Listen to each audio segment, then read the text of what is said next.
नमस्कार विद्यार्थी मित्रांनो, सर्वज्ञ कोचिंग क्लासेसमध्ये तुम्हा सर्वांचं खूप खूप स्वागत आहे. आज आपण 10वीच्या संस्कृत पाठ्यपुस्तकातला एक खूपच इंटरेस्टिंग टॉपिक शिकणार आहोत, चित्रपदकोशः. आता हे नाव ऐकून घाबरू नका. चित्रपदकोशः म्हणजे काय? अगदी सोपं आहे. चित्रांच्या मदतीने शब्दांचा संग्रह शिकणे म्हणजे एक प्रकारे ही आपली पिक्चर डिक्शनरी आहे.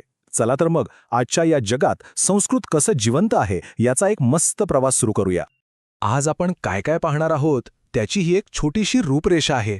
सुरुवातीला आपण आपल्या रोजच्या वापरातले संस्कृत शब्द बघू, मग आपल्या आजूबाजूच्या उपयुक्त वस्तू, आपण घालतो ते कपडे, आणि हो, तोंडाला पाणी आणणारे खाद्यपदार्थ आणि त्यांच्या चवींबद्दलही बोलू. आणि सगळ्यात महत्त्वाचं म्हणजे शब्दांना ॲक्शनमध्ये आणणारे वर्ब्स म्हणजेच क्रियापदं. आणि शेवटी एक क्विक रिव्हिजन तर आहेच. तर आपला पहिला विभाग आहे दैनंदिन जीवनातील संस्कृत. अनेकांना असं वाटतं की संस्कृत म्हणजे फक्त देवांची भाषा, जुने ग्रंथ आणि श्लोक. पण थांबा, तुम्हाला हे ऐकून आश्चर्य वाटेल की आपल्या आजच्या मॉडर्न वस्तूंसाठी सुद्धा संस्कृतमध्ये किती परफेक्ट आणि लॉजिकल शब्द आहेत. हे बघा, स्मृती शलाका. किती सुंदर शब्द आहे नाही का? चला याची फोड करूया. स्मृती म्हणजे काय? मेमरी. आणि शलाका म्हणजे एक लहान कांडी किंवा स्टिक. मग दोन्ही मिळून काय झालं?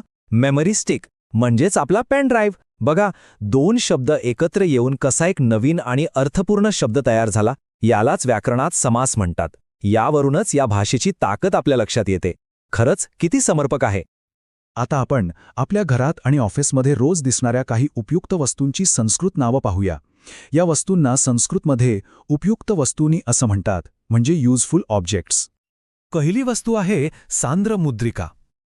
इथेही आपण शब्दांची फोड करूया. सांद्र म्हणजे डेन्स आणि मुद्रिका म्हणजे एक लहान गोल चकती. मग आता विचार करा, डेन्स डिस्क यावरून काही क्लिक होतंय का? अगदी बरोबर. सांद्र मुद्रिका म्हणजे कॉम्पॅक्ट डिस्क म्हणजेच आपली सीडी. पुढचा शब्द तर आपल्या सगळ्यांच्या ओळखीचा आहे, आपण सगळेच वापरतो, संचिका. बरं, संचय करणे म्हणजे काय? तर एकत्र करणे, टू कलेक्ट. मग ज्यामध्ये आपण आपले महत्त्वाचे कागदपत्र एकत्र करून म्हणजे संचय करून ठेवतो, ती झाली संचिका म्हणजेच आपली फाईल. आता हा शब्द बघा, रंध्रिका.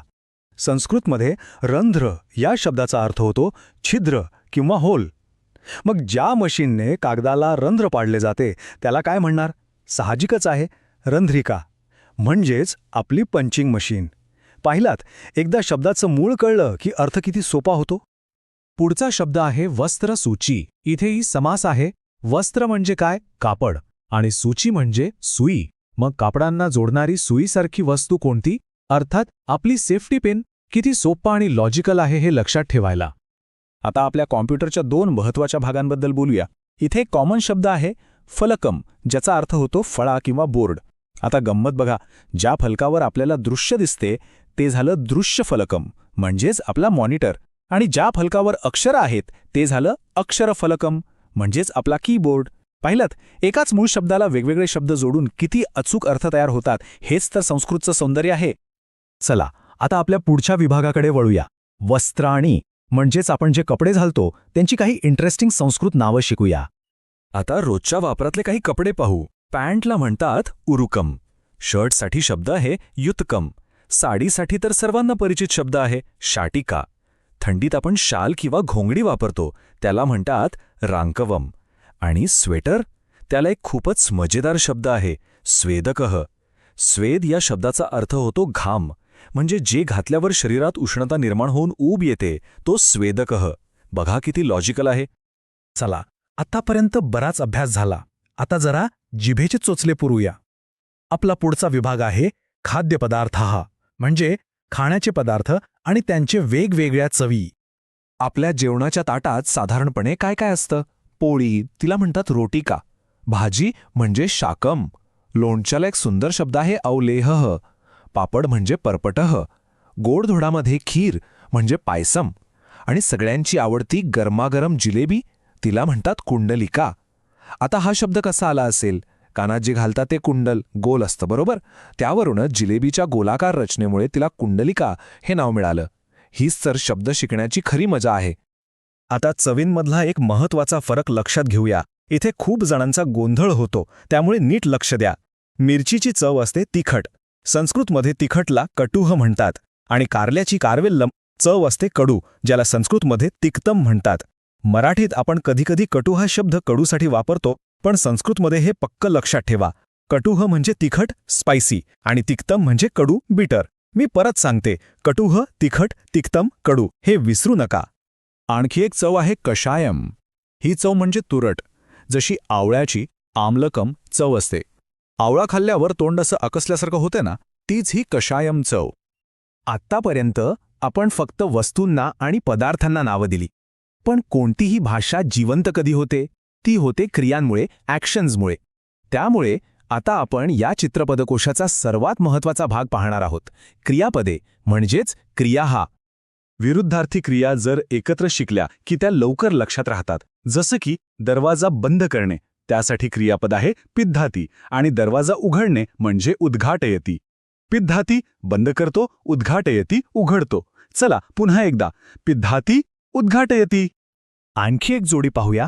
दिवा लावणे किंवा पेटवणे याला म्हणतात ज्वालयती, आणि दिवा विझवणे याला म्हणतात निर्वापयती. ज्वालयती पेटवतो, निर्वापयती विझवतो. किती सोप्या आणि रोजच्या वापरातल्या क्रिया आहेत ह्या. जेव्हा आपण दुकानात जातो आणि दुकानदार धान्य किंवा इतर वस्तू मोजून देतो, त्या मोजण्याच्या क्रियेसाठी संस्कृतमध्ये मिमिते किंवा माती हे क्रियापद वापरलं जातं. याचा अर्थ आहे टू मेजर. आता गणितातील 4 मूलभूत क्रिया पाहूया. एका लयीत लक्षात ठेवण्याचा प्रयत्न करा. रेडी? बेरीज करणे म्हणजे संकलयती, वजाबाकी करणे म्हणजे व्यवकलयती, गुणाकार करणे म्हणजे गुणयती, आणि भागाकार करणे म्हणजे भजती.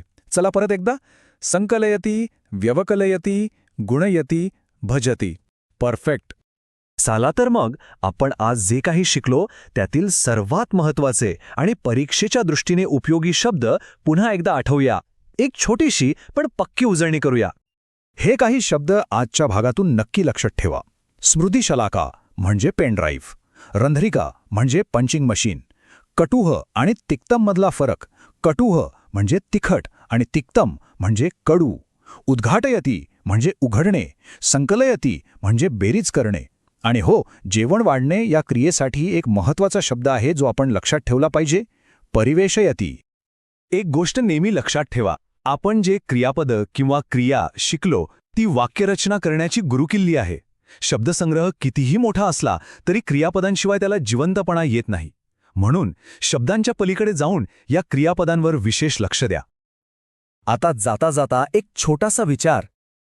आज आपण शिकलेल्या या चित्रपदकोशातील कुठलाही एक संस्कृत शब्द आज आपल्या बोलण्यात किंवा किमान मनातल्या मनात वापरणार आहात? विचार करा आणि वापरण्याचा नक्की प्रयत्न करा. कारण वापरानंच कोणतीही भाषा आपली स्वतःची होते. करून बघाल ना?